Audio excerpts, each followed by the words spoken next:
Hello everyone, সবাই কেমন আছেন? আমি আলহামদুলিল্লাহ ভালো আছি। চলে আসলাম আবার আজকে একটা ছোট্ট একটা লং ভিডিও নিয়ে। আমি কখন কি কাজ করি সেটা আপনাদের সাথে শেয়ার করি, এটা অনেকেই জানেন। আসলে আমি যেরকম ফুল গাছ লাগাতে অনেক ভালোবাসি, সেরকম নিজের হাতে আমি সব রকমের সবজি গাছ লাগাতেও ভালোবাসি। নিজ হাতে সবজি গাছ লাগাই, নিজ হাতে সবজি তুলি। কি যে একটা আনন্দ! যে লাগাবে, যে তুলবে সেই শুধু বুঝবে। আসলে এই যে দেখছেন মরিচ গাছগুলো, এগুলো আমি নিজে হাতে লাগিয়েছি। এই মরিচ গাছগুলো কিন্তু নাম হচ্ছে জিয়া মরিচ। এই মরিচগুলো ছোট ছোট চেকন চেকন, প্রচণ্ড ঝাল থাকে এতে, খুবই ঝাল। অল্প কয়েকটা দিলেই আপনার রান্না হয়ে যাবে। এই জন্য আমি এই জিয়া মরিচটাই বেশি লাগিয়ে থাকি। তারপরেও কিন্তু আমি সব রকমেরই সবজি লাগাই, শুধু যে এইটাই সবজি লাগাই তা না। আমার যখন যেটা ভালো আসবে, যখন যে সবজি আসবে সেটাই আমি লাগিয়ে ফেলি। আসলে গ্রামের মেয়েরা এগুলা পছন্দ করে, মানে নিজে হাতে লাগাতে, নিজে হাতে তুলে রান্না করতে, এর খাওয়ার মজাই আলাদা। এই যে এই পাশে আমি লাগিয়েছিলাম পুঁই গাছ। পুঁই ফল খেতে কিন্তু দারুণ মজা।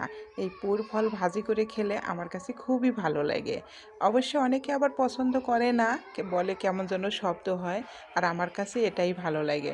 এই কামড় দিলে একটা শব্দ হয় না, সেটাই আমার ভালো লাগে। আর এই পাকলে কিন্তু আমার কাছে খুব একটা বেশি ভালো লাগে না। তারপরে এই পাশে লাগাইছিলাম মিষ্টি কুমড়ার গাছ। এই ফুল দিয়ে কিন্তু ডিম ভাজি করলে কিন্তু অনেক খেতে মজা। কে কে খেয়েছেন অবশ্যই কিন্তু জানাবেন। আমি কিন্তু খেয়েছি, অনেক মজা। তারপরে আসলাম এই যে আমি পেঁয়াজ গাছ লাগিয়েছিলাম, সেখান থেকে পেঁয়াজ ফুল তুলতে। আসলে আমি মাছ রান্না করবো, তাই ভাবলাম কয়েকটা পেঁয়াজ ফুল তুলে নিয়ে যাই। এটা দিয়ে মাছ চচ্চড়ি করলে অনেক মজার হয় খেতে। আর এই যে এটা আমার শখের বাগান।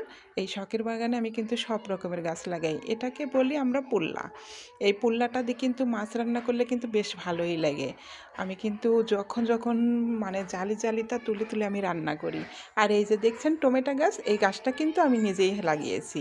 এত এত টমেটো ধরেছিল ঝোপা ঝোপা, খুবই স্বাদ ছিল টমেটোগুলো। আর আমি বাড়ির মধ্যেও কিন্তু টমেটো গাছ লাগিয়েছিলাম বালতির মধ্যে। এই বালতির মধ্যে মাটিতে লাগিয়েছিলাম, অনেক টমেটো ধরেছিল। আমি প্রতিদিন এখান থেকে তুলে তুলে রান্না করতাম।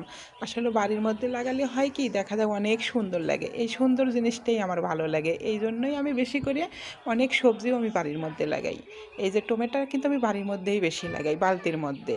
সবাই এরকম আশেপাশে লাগাবেন, দেখবেন অনেক সুন্দর হয়। সবাই ভালো থাকবেন, আর আমার ভিডিওটা কেমন হয়েছে অবশ্যই কমেন্টে জানাবেন।